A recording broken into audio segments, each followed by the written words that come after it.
I never imagined that a simple favor for a neighbor would end up changing the way I saw my own life. That evening had started like any other. I had spent the afternoon tending to my garden, trimming flowers, and pulling weeds while enjoying the calm silence that had become a regular part of my days. Just as I was putting away my gardening tools, my neighbor Marlene called and explained that she had been asked to cover an unexpected shift at work. She sounded worried because she had no one available to stay with her 14-year-old son, Jacob. Since we had been neighbors for years and I had always found Jacob to be respectful and thoughtful, I agreed without hesitation. Soon after, he arrived carrying a backpack full of schoolwork. I welcomed him inside, offered him a snack, and set up a comfortable space at the dining room table where we could work on his assignment together. The evening sunlight streamed through the windows, filling the room with a warm glow that made everything feel peaceful and familiar. As we began working through his homework, I noticed how focused he was. Unlike many teenagers who rush through assignments, Jacob paid attention to every detail. He listened carefully, asked thoughtful questions, and genuinely seemed interested in understanding the material rather than simply finishing it. While helping him, I found myself enjoying the conversation more than I expected. He was curious about the world and eager to learn. As the hours passed, our discussion drifted beyond homework and into broader topics about community, kindness, and the importance of treating people with respect.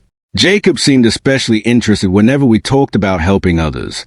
He listened so carefully that it became obvious these ideas meant something personal to him. Eventually, I noticed he had become unusually quiet. His pencil rested motionless above his notebook while he stared at the page in thought. When I gently asked if something was bothering him, he hesitated before admitting that he had been thinking about our conversation. He told me that he appreciated the way I spoke to him, explaining that most adults treated him like a child whose opinions did not matter. He said I was one of the few people who listened when he spoke, and made him feel as though his thoughts were important. His honesty caught me by surprise. I had never considered that something so simple could mean so much to someone. I thanked him for sharing that and encouraged him to continue believing in his own voice. By the time we finished his homework, the evening had passed quickly. As Jacob prepared to leave, he paused near the door and asked whether I ever felt like people truly listened to one another anymore. It was a deeper question than I expected from someone his age. I answered honestly, explaining that many people were so busy with their own struggles that they often forgot how powerful it could be to simply listen. He nodded thoughtfully and thanked me before heading home.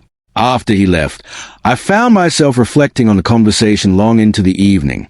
There had been something sincere and genuine about the way he expressed himself. The next day, Marlene contacted me again to ask if Jacob could return after school for help with another assignment. I agreed immediately. When he arrived, we worked through a literature project together. The assignment focused on classic stories and the complicated choices people make in difficult situations. As we discussed the characters and their motivations, Jacob offered insights far beyond what I expected from a teenager. He seemed fascinated by questions about loyalty, courage, and personal identity.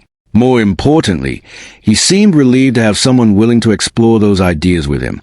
Over the following days, these study sessions became a regular routine.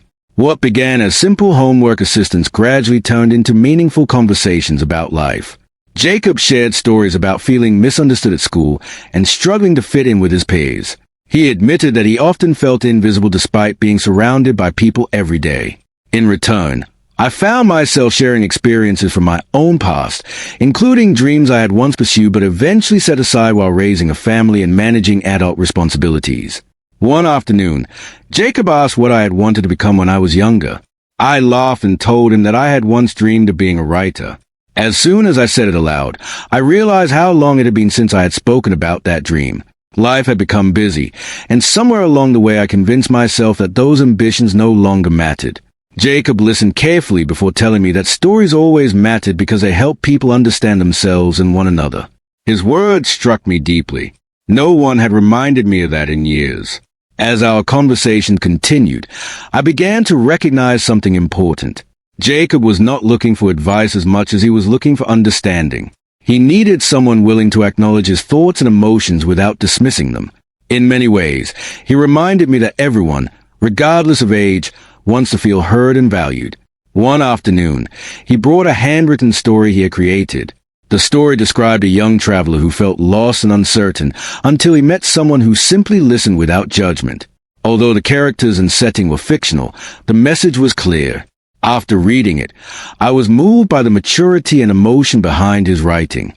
I encouraged him to continue developing his talent and assured him that he had a gift for expressing ideas through words. The pride on his face in that moment was unforgettable. Several days later, after a brief absence, Jacob returned carrying a book instead of schoolwork.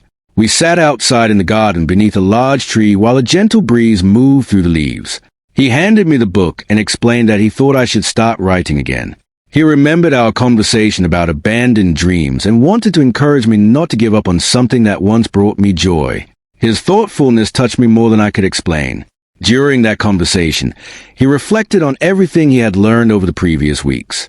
He said that our talks had helped him understand that sensitivity was not a weakness and that caring deeply about people was something to be proud of rather than ashamed of. He told me that feeling understood had given him confidence to be himself.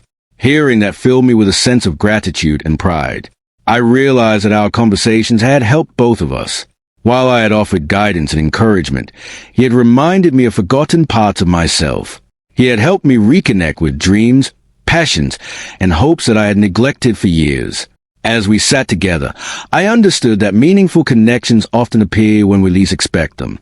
Sometimes a simple act of kindness creates a ripple effect that changes lives in ways we never anticipate. Eventually, Jacob stood to leave. Before walking away, he thanked me for believing in him and for showing him that his thoughts mattered. I thanked him as well because he had given me something equally valuable. He had reminded me that every person has a story worth telling, and that it is never too late to begin a new chapter. After he left, I returned inside and found an old notebook tucked away in a drawer. For a long moment, I stared at the blank pages. Then I sat down and began to write. The house felt different somehow, no longer quiet in a lonely way but filled with purpose and possibility. Through an unexpected friendship built on trust, encouragement, and understanding, both of us had discovered something important. Jacob learned that his voice deserved to be heard, and I learned that dreams do not disappear simply because time passes. They wait patiently for the moment we find the courage to pursue them again. That evening marked the beginning of a new chapter for both of us, one built on confidence, hope, and a belief that even the smallest acts of kindness can leave a lasting impact on someone's life.